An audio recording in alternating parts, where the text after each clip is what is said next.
औज़ुबिल्लाहि मिनश्शैतानिर्रजीम बिस्मिल्लाहिर्रहमानिर्रहीम अस्सलामु अलैकुम वरहमतुल्लाहि वबरकातुहू। सूरह मोमिनून है मेरे सामने और सूरह मोमिनून की आयत नंबर 11 है, पारा नंबर 18 है और रुकू नंबर 1 है। आयत नंबर 10 तक अल्लाह तबारक व तआला ने मोमिनीन की निशानियाँ बयान फरमाई, मोमिनीन की खुसूसियात, मोमिनीन की सिफ़ात बयान फरमाई।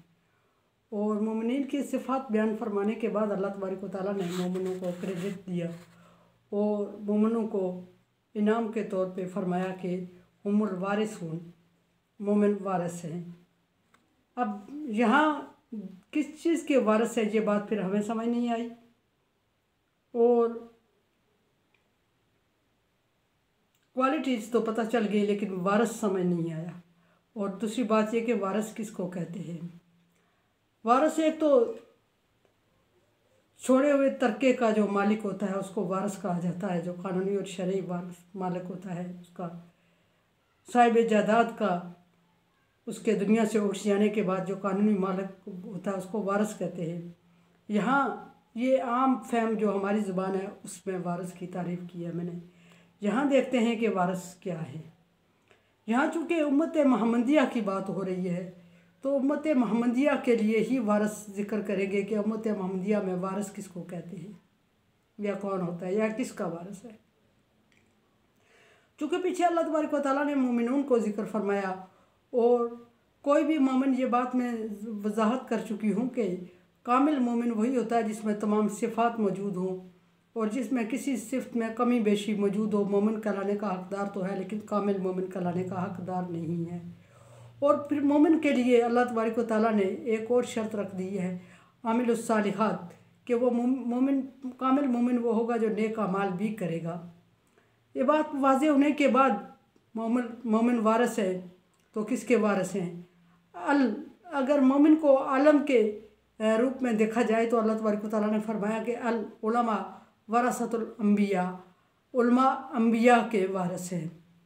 और जब उलमा अंबिया के वारिस हैं तो अंबिया ने कोई मिरास, कोई तरका, कोई जायदाद तो छोड़ी नहीं है। फिर किस चीज़ के मालिक हैं? फिर वो उस बारे नबुव्वत के मालिक हैं, उस इल्म के मालिक हैं, उस वही के मालिक हैं जो अल्लाह तबारक व तआला ने पैगम्बर इस्लाम पर आयद की थी।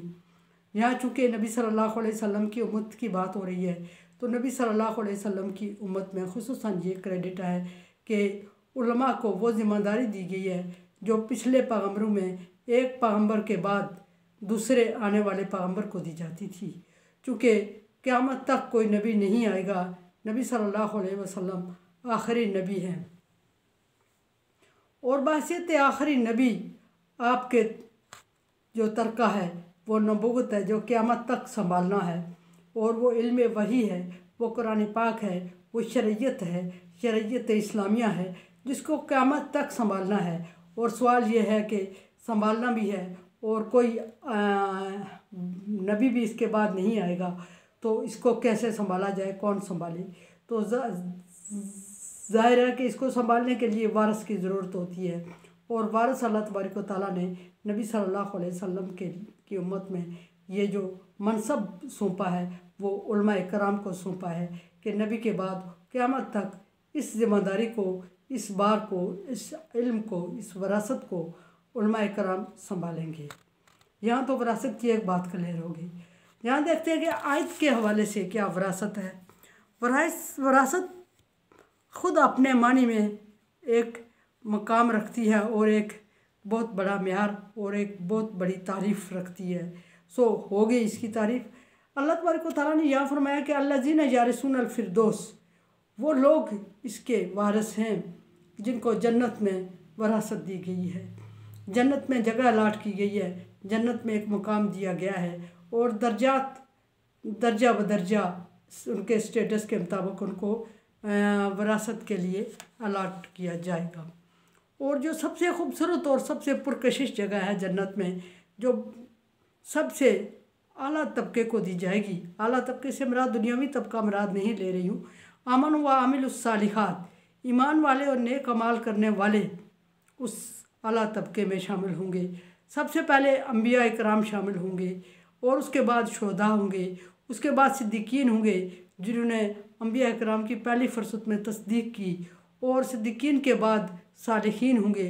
सालिहीन वो लोग हैं जिन्होंने अपनी ज़िंदगी को दीन के लिए वक्फ किया होता है और वो दीन के लिए काम कर रहे होते हैं और नेक और साले अमल खुद भी करते हैं और दूसरों को भी नेक और साले अमल की तलकीन करते हैं। वलतकुन मिनकुम उम्मा यदऊना इला खैर यअमुरूना बिल मारूफ व यनहौना अनिल मुनकर। फ़र्ज़ कफ़ाया के तौर पे अल्लाह तबारक व तआला ने हुक्म दे दिया कि तुम में से कुछ लोग ऐसे ज़रूर होने चाहिए जो लोगों को बुराई से रोकें और भलाई की तरफ दावत दें, उनको सालिहीन का नाम दिया जाए।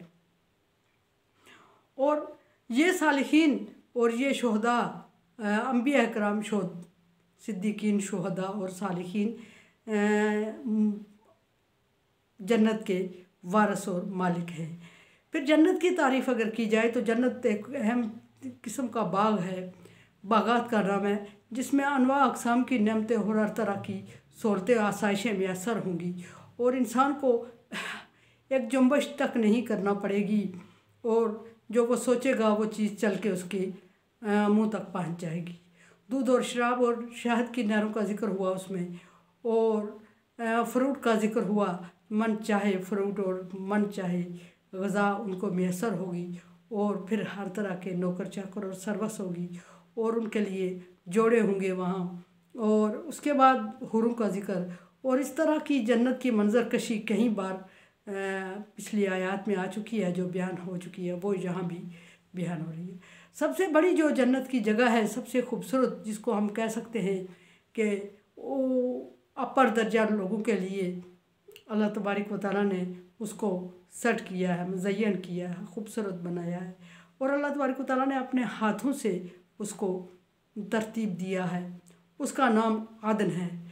हम अपनी ज़बान में ये कह सकते हैं कि आदन वो सोसाइटी है जिसमें आला किस्म के लोग रहते हैं। हम सरदार नहीं कह सकते, दुनिया के सरदार मराद नहीं है, बल्कि जो कैटेगरीज 4 मैंने गिनी हैं उनका जिक्र किया। और उन 4 कैटेगरीज में भी दर्जे होंगे, पहले अंबिया कराम, फिर सिद्दीकीन, फिर शुहदा और फिर सालिहीन का। और उस आदन सोसाइटी में भी इनके अपने अपने ब्लॉक बनाए गए होंगे जिसमें उनके लिए घर और आसाइशें तैयार की गई होंगी। उसके मालिक होंगे और वारिस होंगे, मालिक होंगे, और मलकियत की अलाटमेंट उनके नाम हमेशा के लिए कर दी गई होगी। ऐसा नहीं है कि कुछ अरसे के लिए दे दिए जाएं और फिर उनको छीनने का ख़तरा हो, फिर उनको बेचैनी हो, फिर उन्हें दुखी हूँ और वो ये समझ रहे हों कि उनसे छीनी जाएगी, अब वो क्या करेंगे। ऐसा नहीं। पीछे मैंने बहुत दफ़ा ये जिक्र किया कि कोई भी नेमत जब इंसान को मिलती है तो जब वो परमानेंट नहीं होती, उसके छीनने का अंदेशा होता है, तो वो नेमत इंसान इंजॉय नहीं कर सकता, उसको डर का खदशा लगा रहता है कि कब मुझसे छिन जाएगी। और फिर दूसरी बात ये कि जो नेमतों का आदी हो जाता है उसके बाद उसके बगैर रहना इंतहाई मुश्किल होता है, जबकि जब पहले उससे रह रहा होता है उसको इतनी उसकी ज़रूरत भी महसूस नहीं होती। इसलिए ये नेमत अल्लाह तबारक व तआला ने फरमा दिया कि उनके लिए हमेशा होगी, वारिस होंगे वो उसके। और फिर परमानेंट के लिए अल्लाह तबारक व तआला ने फरमा दिया आगे कि हम फ़ीहा खालिदून, कि वो उसमें परमानेंट और हमेशा रहेंगे, हमेशा के मालिक होंगे। कुरान समझें, चैनल को देखें, समझें और सब्सक्राइब करें और सबका जारिया में मेरा साथ दें।